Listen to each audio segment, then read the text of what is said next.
ಭಾಷಣದ ಬಿಲ್ ಅನ್ನ ತಂದಿದ್ದಾರೆ. ಅದರ ವಿರುದ್ಧವಾಗಿ ಭಾರತೀಯ ಜನತಾ ಪಾರ್ಟಿ ಇವತ್ತು ರಾಜ್ಯಾದ್ಯಂತ ಎಲ್ಲ ತಾಲೂಕು ಕೇಂದ್ರಗಳಲ್ಲಿ ಹೋಗಿ ಮನವಿಯನ್ನ ಕೊಟ್ಟು ಅದು ರಾಜ್ಯ ಸರ್ಕಾರಕ್ಕೆ ತಲುಪಿಸಬೇಕು. ಕೂಡಲೇ ಆ ಬಿಲ್ ಅನ್ನ ವಾಪಸ್ ತೆಗೆದುಕೊಳ್ಳಬೇಕಂತೇಳಿ ನಮ್ಮ ಆಗ್ರಹ. ಆದ್ರಿಂದ ನಮ್ಮ ರಾಜ್ಯಾಧ್ಯಕ್ಷರಾದಂಥ ವಿಜೇಂದ್ರನ ನೇತೃತ್ವದಲ್ಲಿ ಇವೆಲ್ಲ ಜಿಲ್ಲಾ ತಾಲೂಕು ಕೇಂದ್ರಗಳಲ್ಲಿ ನಡೀತಾ ಇದೆ. ಅದಕ್ಕಾಗಿ ಇವತ್ತು ನಾವು ಮನವಿ ಕೊಡೋಕೆ ಬಂದಿದ್ದೀವಿ.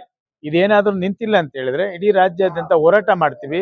ಇದು ಜನಸಾಮಾನ್ಯರಿಗೆ ಕಿರುಕುಳ ಕೊಡೋದಕ್ಕೆ ಇದೊಂದು ಅಸ್ತ್ರ. ಕಾಂಗ್ರೆಸ್ ಅವರಿಗೆ ಅಭಿವೃದ್ಧಿ ಮಾಡ್ತಾ ಇಲ್ಲ ಮತ್ತು ಜನರಿಗೆ ಏನ್ ಭರವಸೆಗಳನ್ನು ಕೊಟ್ಟಿದ್ರು ಅದನ್ನ ಈಡೇರಿಸ್ತಾ ಇಲ್ಲ. ಅದನ್ನ ಬಿಟ್ಟು ಜನರ ಮನಸ್ಸನ್ನ ಬೇರೆ ಕಡೆ ತೆಗೆದುಕೊಂಡು ಹೋಗೋದಕ್ಕೆ ಇದೊಂದು ಬಿಲ್ ಅನ್ನ ತೆಗೆದುಕೊಂಡು ಬಂದಿದ್ದಾರೆ. ಇದು ಜನಸಾಮಾನ್ಯರ ವಿರುದ್ಧ ಬಿಲ್ಲು, ಎಲ್ಲರಿಗೂ ಅನುಕೂಲ ಆಗ್ತಕ್ಕಂಥದ್ದಲ್ಲ. ಅದಕ್ಕೆ ಇದು ಒಂದು ವ್ಯವಸ್ಥಿತವಾದಂತ ಪಿತೂರಿ ಅನ್ನುವಂಥದ್ದನ್ನ ನಾವು ಕಾಂಗ್ರೆಸ್ ಸರ್ಕಾರದ ವಿರುದ್ಧ ಹೇಳಲಿಕ್ಕೆ ಬಯಸ್ತೀವಿ. ಪ್ರಜಾಪ್ರಭುತ್ವದ ಕತ್ತೆ ಹಿಸುಕುವಂತ ನಾಗರಿಕರ ವಾಕ್ ಸ್ವಾತಂತ್ರ್ಯವನ್ನ ಹೊಸಕಿ ಹಾಕುವಂತ ಕೆಲಸವನ್ನ ಕಾಂಗ್ರೆಸ್ ಸರ್ಕಾರ ಮಾಡಿದೆ. ಈಗಾಗಲೇ ದ್ವೇಷ ಭಾಷಣದ ಹೇಟ್ ಬಿಲ್ ಅನ್ನ ಮಂಡನೆ ಮಾಡಿ ಅನುಮೋದನೆಯನ್ನು ಕೂಡ ಪಡ್ಕೊಂಡು ಸಂಖ್ಯಾಬಲದೊಂದಿಗೆ ಹೊರಗಡೆ ಬಂದಿದೆ. ಇದು ಎಷ್ಟು ದೊಡ್ಡ ಅಪಾಯಕಾರಿ ಅಂತ ಹೇಳಿದ್ರೆ ಬಹುಶಃ ಕಲ್ಪನೆ ಮಾಡ್ಲಿಕ್ಕಿಲ್ಲ. ಒಬ್ಬ ಅತ್ಯಾಚಾರಿಗೆ ಕೊಡುವ ಶಿಕ್ಷೆಗಿಂತ ಬಹಳ ದೊಡ್ಡ ಶಿಕ್ಷೆಯ ಪ್ರಮಾಣ ಇದರಲ್ಲಿದೆ.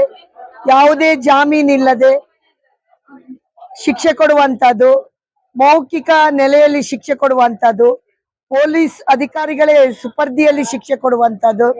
ಈ ರೀತಿ ಈ ಬಿಲ್ಲಿನಲ್ಲಿ ನಾವೇನಾದ್ರೂ ಅದರ ಬಗ್ಗೆ ಸ್ಟಡಿ ಮಾಡಿದ್ರೆ ಬಹಳ ಆತಂಕವನ್ನ ಉಂಟು ಮಾಡುವಂತ ನಾಗರಿಕರಿಗೆ ಈ ಬಿಲ್ ಅನ್ನ ತಂದಿದ್ದಾರೆ.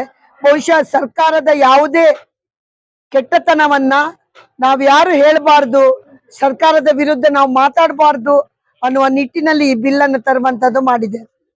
ಬಹುಶಃ ಯಾರು ಇದನ್ನ ತಲೆಗೆ ಕೊಂಡೋಗಿದಾರ ಗೊತ್ತಿಲ್ಲ. ಈಗಾಗಲೇ ನಮ್ಮ ಒಂದು ಸಂವಿಧಾನದಲ್ಲಿ ಜನರಿಗೆ 19(1)A ಯಲ್ಲಿ ಮಾತಾಡುವ ವಾಕ್ ಸ್ವಾತಂತ್ರ್ಯವನ್ನು ಸಂವಿಧಾನ ಕೊಟ್ಟಿದೆ. ಅದೇ ರೀತಿ ತಪ್ಪು ಮಾತಾಡಿದ್ರೆ ಶಿಕ್ಷೆ ಕೊಡುವುದಕ್ಕೂ ಕೂಡ 19(2)ರಲ್ಲಿ ಅವಕಾಶ ಇದೆ. ಆದ್ರೂ ಕೂಡ ಈ ಒಂದು ಬಿಲ್ ಅನ್ನ ತನ್ನುವಂತ ಬಹಳ ದುರುದ್ದೇಶವನ್ನ ಇಟ್ಕೊಂಡಿದೆ ಈ ಸರ್ಕಾರ. ಬಹುಶಃ ಹಿಂದೆ ಈಗಾಗಲೇ ಅವರು ಭಾರತೀಯ ಜನತಾ ಪಕ್ಷದ ಕಾರ್ಯಕರ್ತರನ್ನು ಗುರಿ ಮಾಡುವಂತದ್ದು ಮಾಡಿದ್ದಾರೆ.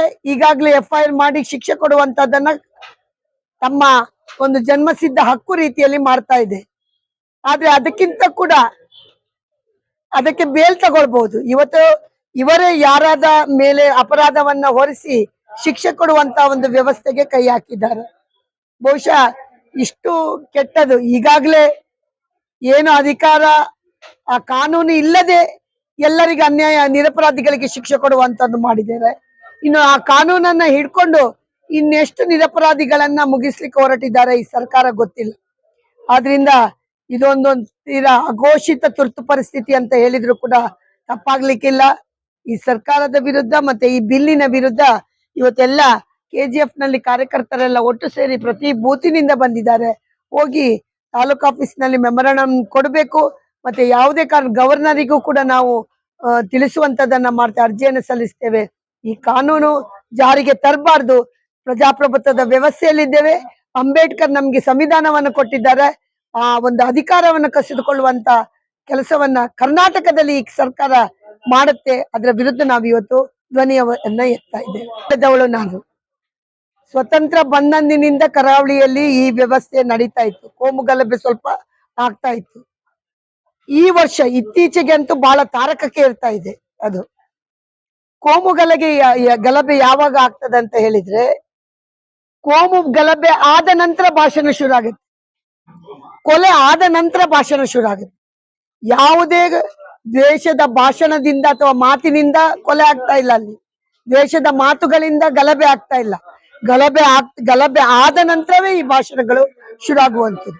ಅಲ್ಲಿ ಬಹಳ ದೊಡ್ಡ ಪ್ರಮಾಣದಲ್ಲಿ ಇವತ್ತು ಒಂದು ಕೋಮಿಗೆ ಬಹಳ ದೊಡ್ಡ ಅಸ್ತ್ರವನ್ನು ಕೊಡುವಂತ ಕೆಲಸವನ್ನ ಮಾಡ್ತಾ ಇದ್ದಾರೆ.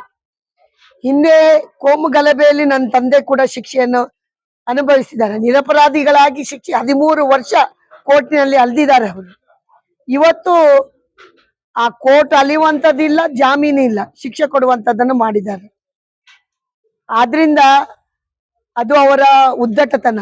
ಅವರ ನಿನ್ನೆ ಸದನದಲ್ಲಿ ಮಾತಾಡುವಾಗ ಹೇಳಿದ್ದು, ಸಂಘಟನೆ, ತಂದೆ ತಾಯಿ ತಪ್ಪು ಮಾಡಿದ್ರೆ, ಮಗ ತಪ್ಪು ಮಾಡಿದ್ರೆ ಸಂಘಟನೆಗೂ ಶಿಕ್ಷೆ ಅಂತ ಹೇಳಿದ್ದಾರೆ ಆ ಬಿಲ್ಲಲ್ಲಿ.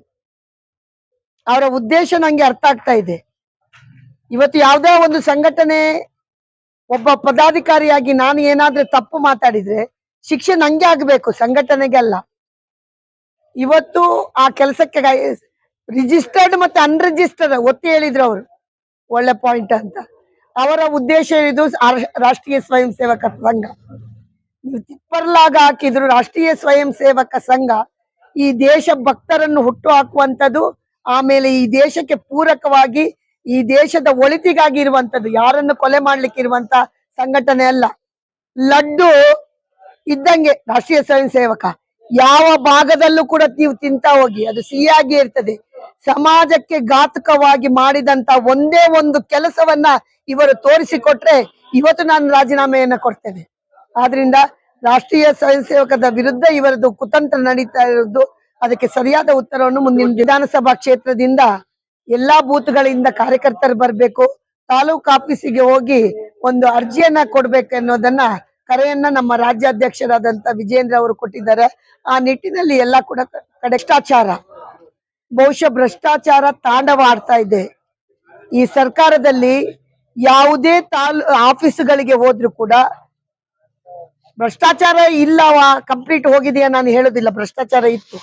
ಆದ್ರೆ ಈ ಬಾರಿ ಭ್ರಷ್ಟಾಚಾರದ ಪರಮಾವಧಿಯನ್ನ ಇವರು ತಲುಪಿದ್ದಾರೆ.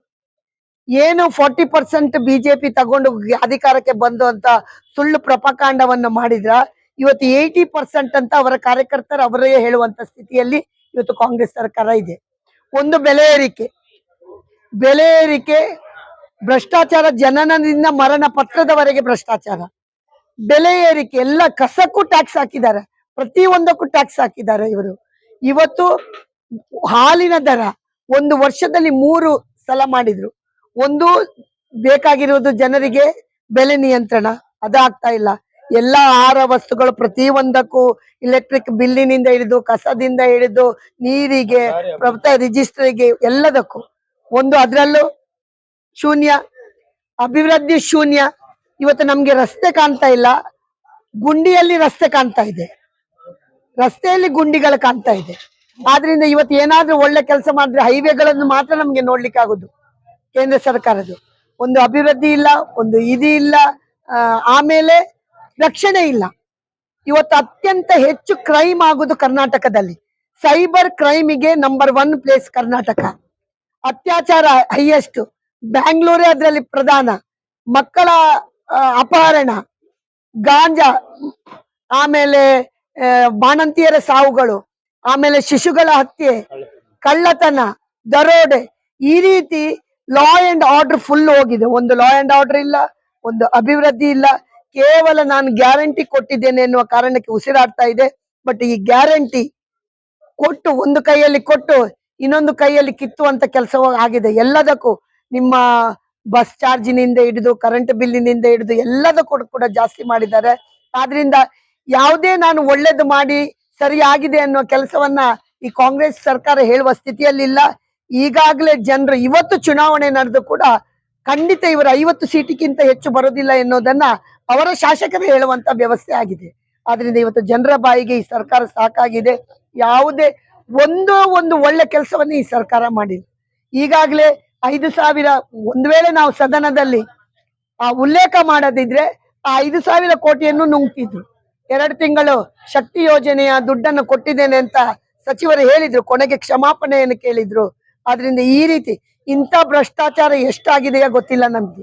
ಈಗಾಗಲೇ SETP ಯ ದುಡ್ಡನ್ನ ಬೇರೆಕ್ಕೆ ಕೊಡುವಂತದ್ದು, ಆಮೇಲೆ ನಿಗಮ ಮಂಡಲ ದುಡ್ಡನ್ನು ತೆಗೆದುಕೊಂಡು ಬಿಹಾರ ಚುನಾವಣೆಗೆ ಕಳಿಸುವಂತದ್ದು ಇವತ್ತು ಬಹಳಷ್ಟು ನಾವು ನೋಡಿದ್ದೇವೆ. ಆದ್ರಿಂದ ಈ ಸರ್ಕಾರ ಇನ್ನು ಜಾಸ್ತಿ ದಿನ ಇದ್ರೆ ಬಹುಶಃ ಕರ್ನಾಟಕವನ್ನ ಪಾಪರ್ ಸ್ಥಾನಕ್ಕೆ ಕೊಂಡೋಗುವಂತ ಕೆಲಸವನ್ನ ವ್ಯವಸ್ಥಿತವಾಗಿ ಕರ್ನಾಟಕ ರಾಜ್ಯದ ಮುಖ್ಯಮಂತ್ರಿ ಸನ್ಮಾನ್ಯ ಸಿದ್ದರಾಮಯ್ಯನವರು ಮಾಡ್ತಾರೆ ಅನ್ನೋದಕ್ಕೆ ಯಾವುದೇ ಒಂದು ಅನುಮಾನ ಇಲ್ಲ.